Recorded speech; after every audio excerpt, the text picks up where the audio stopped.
कुसुम की शादी अरविंद से होती है। उसके ससुराल में उसकी सास शीला, जेठ वीरेन और जेठानी राशि होते हैं। उसकी जेठानी राशि अपनी देवरानी के आने के बाद सारा काम उससे ही करवाती है और काम चोरी करना शुरू कर देती है। अरे बबुओ, आज हमारे घर पर मेहमान आ रहे हैं, इसीलिए शाम में ढेर सारा खाना बनाना है, वो भी सारे स्वादिष्ट 5 पकवान। ठीक है?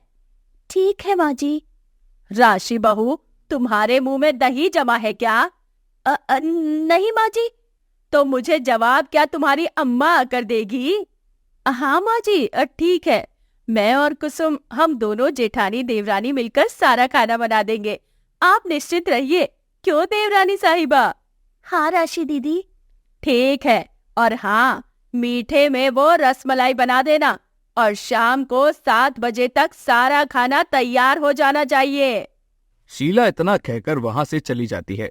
तभी अचानक से राशि को एक फोन कॉल आता है और वो कॉल पर बात करने लगती है। हेलो, क्या?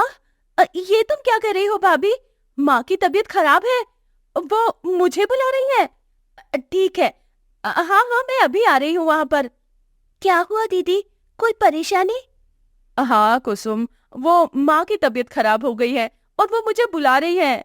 तो अब मुझे जाना पड़ेगा। मुझे माफ कर दो कुसुम, आज घर में मेहमान आ रहे हैं, इतना सारा काम पड़ा हुआ है और ऐसे में मैं सारा काम का बोझ तुम पर डालकर जा रही हूँ। अरे नहीं नहीं दीदी, ये कैसी बातें कर रही हैं आप? जाइए और काकी का ख्याल रखिए, मैं यहाँ पर सब कुछ संभाल लूंगी। ठीक है कुसुम, थैंक यू। राशि अपना पर्स लेकर घर के बाहर चली जाती है और अपनी सहेली के साथ मूवी देखने चली जाती है। वाह यार राशि, लोगों को येड़ा बनाकर पेड़ा खिलाना भी कोई तुझसे सीखे, काम चोर कहीं की। चुप करो ओए, मैंने क्या सारे काम करने का ठेका ले रखा है? जब तक कुसुम नहीं थी तब तक तो सारे काम मैं ही कर रही थी ना। अब वो ही करे सारे काम, मुझे कोई फर्क नहीं पड़ता। सही है यार, काश मुझे भी कोई ऐसी भोली सी देवरानी मिल जाए। शाम को जब राशि घर वापस आती है तब आ गई तू महारानी, कैसी है तेरी अम्मा? क्या हुआ था उसे? हाँ माँ जी, मम्मी ठीक है। उन्हें ना हल्का सा बुखार आ गया था, अब मौसम खराब हो रहा है ना, इसलिए। ठीक है, ला जरा वीडियो कॉल पर बात कर लो उनसे, उतना ही उन्हें अच्छा लगेगा। Video call? राशि घबरा जाती है। हे भगवान, अब मैं क्या करूं? अगर माँ जी ने मम्मी को फोन किया तो बहुत बड़ी प्रॉब्लम हो जाएगी। क्या हुआ? किस सोच विचार में पड़ गई हो तुम अचानक? कुछ भी तो नहीं माँ जी। वो मम्मी अभी आराम कर रही है, सोई होंगी ना, इसीलिए आप बाद में फोन करना, ठीक है? हाँ ठीक है बहू। जहाँ तक मुझे पता है, इस बुढ़िया को भूलने की आदत है और ये मम्मी को कॉल करना भी भूल जाएगी। फिर एक दिन जब शीला राशि को उसके साथ बाजार में चलने कहती है तभी अरे नहीं माँ जी, आप कुसुम को ही ले जाइए, वो मुझे ना वीरेन के लिए सूप बनाना है, वो ऑफिस से आ ही रहा होगा। अरे तो सूप कुसुम बना लेगी ना? नहीं माँ जी, वीरेन को मेरे हाथ का सूप ही पीना है। ठीक है दीदी, कोई बात नहीं। माँ जी बस 1 मिनट दीजिए, मैं अभी आई, फिर हम दोनों साथ में जाएंगे बाजार में। ठीक है कुसुम बहू, जा जा, अपनी इस गधी बहू को ही लेकर जा। इस बुढ़िया के साथ बाजार जाओ तो ये सारा सामान मेरे हाथों में ही पकड़ा देती है और मेरे हाथों की बैंड बज जाती है। कौन सहेगा वो सब? राशि फिर से काम चोरी करती है और कोई सूप वूप नहीं बनाती और कुसुम और शीला के जाने के बाद अपने कमरे में एसी ऑन करके सो जाती है। ऐसे ही दिन गुजरते जाते हैं, लेकिन कुसुम की कामचोर जेठानी राशि अपनी हरकतों से बाज ही नहीं आती। वो काम चोरी पे काम चोरी करती ही रहती है। अगले हफ्ते कुसुम का जन्मदिन है, जिस दिन मुझे ही ज्यादा काम करना होगा। और तो और, अगले हफ्ते माँ जी आश्रम में भेजने के लिए ढेर सारा खाना भी बनवाएंगी और भी कई सारे काम करवाएंगी। अगला हफ्ता तो बहुत मुश्किल होगा, इसलिए मैं और वीरेन इसी हफ्ते कहीं निकल जाते हैं। आज वीरेन से इस बारे में बात करूंगी। रात को वीरेन के आने के बाद राशि उससे बात करती है। वीरेन, चलो ना बेबी, अगले हफ्ते कहीं चलते हैं। हाँ ठीक है, मैं ऑफिस से जल्दी आ जाऊंगा, फिर हम दोनों वो चाट पापड़ी खाने चलेंगे। ओफो, अरे मेरे कहने का वो मतलब नहीं है। मैं ये कह रही हूँ कि अगले हफ्ते हम कहीं घूमने चलते हैं। तुम दुकान पर किसी और को रख लो तब तक। प्लीज वीरेन, मना मत करना। अच्छा मेरी जान, ठीक है, अगर तुम्हें मना कर दिया तो तुम मेरी जान लेकर ही दम लोगी, इसलिए चलो जाते हैं। खुश? बहुत ज्यादा। राशि और वीरेन घूमने चले जाते हैं और अगले हफ्ते बेचारी कुसुम को अपने जन्मदिन के अवसर पर भी दिन भर काम करना पड़ता है। वहीं दूसरी तरफ राशि वीरेन के साथ घूमने का मजा लेती है। राशि दिन रात बस काम चोरी कर करके आराम फरमाती रहती है और बेचारी कुसुम ही सारा काम करती रहती है। फिर एक दिन, चलो दिवाली आ रही है, सारी तैयारियां शुरू करनी होगी। अब पहले तो दोनों बहुओं को सफाई का काम सौंप देती हूँ। अकेली बात कर रही शीला की ये बात राशि सुन लेती है। ओ तेरी, इसका मतलब ये शीला की जवानी, मेरा मतलब ये बुढ़िया शीला आज मुझे और कुसुम को दुनिया भर का काम दे देगी। नहीं नहीं, मैं तो एक काम नहीं करूंगी। अगर दिवाली की सफाई करूंगी तो मेरा चेहरा, मेरी खूबसूरती, मेरी तबीयत सब कुछ खराब हो जाएगी। और दिवाली के दिन तो मुझे लाइटिंग्स और दियों से भी ज्यादा चमकना है। दिवाली की सफाई से बचने के लिए राशि पैर मुड़ने का बहाना बनाती है और वो जानबूझकर सबके सामने पैर में पट्टी बांधकर लंगड़ाते हुए चलकर आती है। हे भगवान, राशि बहू, ये क्या हो गया तेरे पैर को? हाँ राशि दीदी, आपके पैर में मोच कैसे आई? अब मुझे पता ही नहीं कि कब मेरी ड्रेसिंग टेबल पर रखा हुआ तेल नीचे गिर गया और मैं फर्श पर चलने लगी तो मेरा पैर फिसल गया और मोच आ गई। बहुत दर्द हो रहा है मुझे माँ जी। अब तेरे पैर में मोच आ गई है तो घर के सारे काम कौन करेगा? अरे दिवाली की सफाई करनी है। लेकिन माँ जी, मुझे तो डॉक्टर ने अब कोई भी काम करने से मना कर दिया है। अब सीधे 1 महीने बाद काम करना है, तब तक बेड रेस्ट। आप चिंता मत कीजिए माँ जी, मैं हूँ ना, मैं सब कर लूंगी। लेकिन आप मुझ पर यकीन कीजिए, घर को चमकाकर एकदम शीश महल बना दूंगी मैं।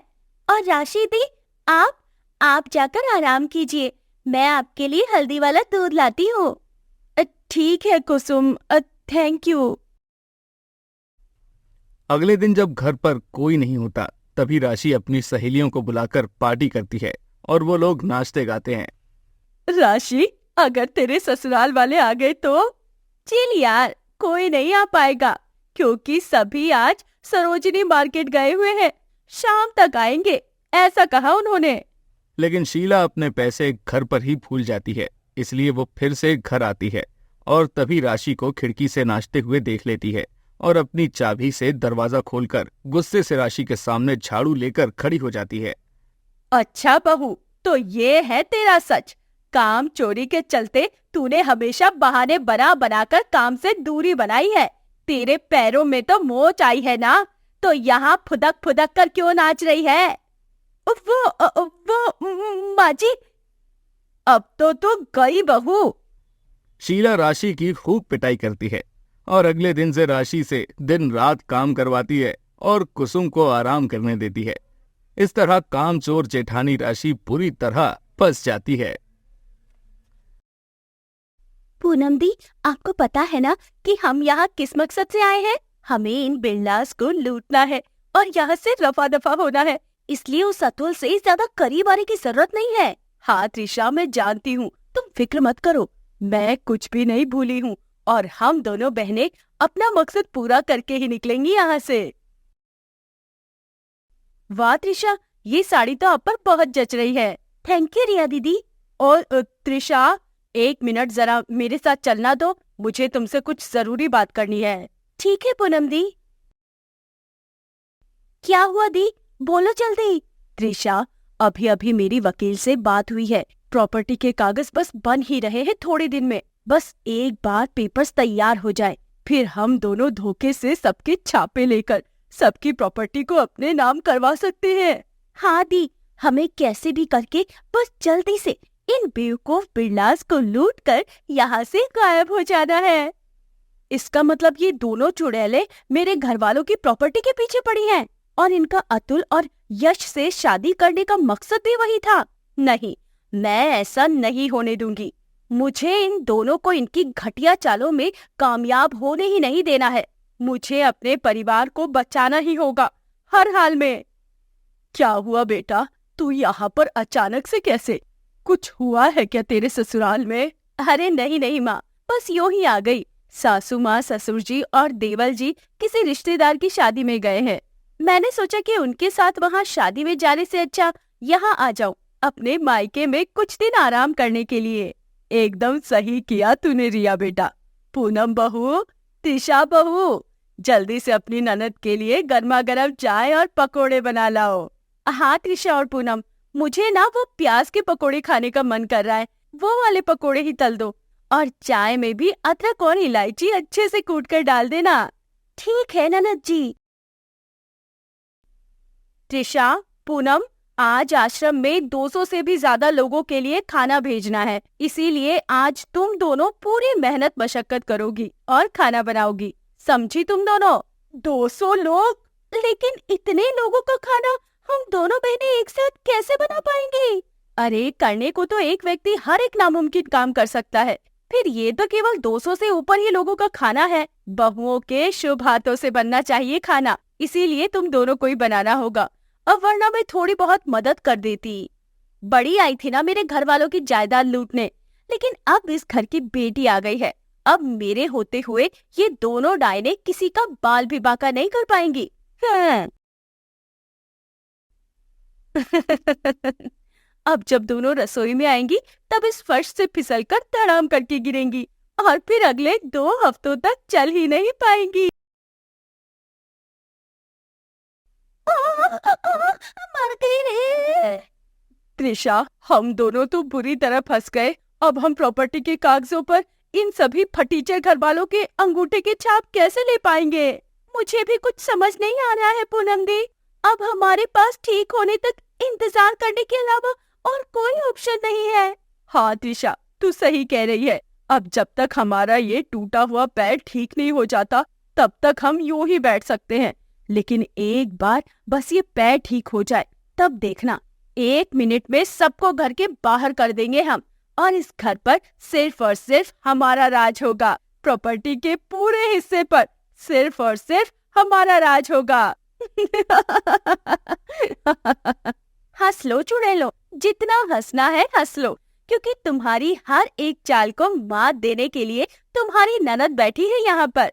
मैं तुम दोनों को अपने बुरे मंसूबों में कामयाब नहीं होने दूंगी। पूनम दी, देखो, जैसा हमने सोचा था वैसा ही हुआ। सभी घर वाले बेहोश हो गए हैं। अब बस जल्दी से हम सबके अंगूठों के छाप ले लेते हैं और फिर सब कुछ हमारा। हाँ त्रिशा। पुलिस? ये कैसे हो सकता है? हमने तो तुम सबको बेहोशी वाली खीर पिलाई थी। तुम दोनों को क्या लगा तुम दोनों शेर हो?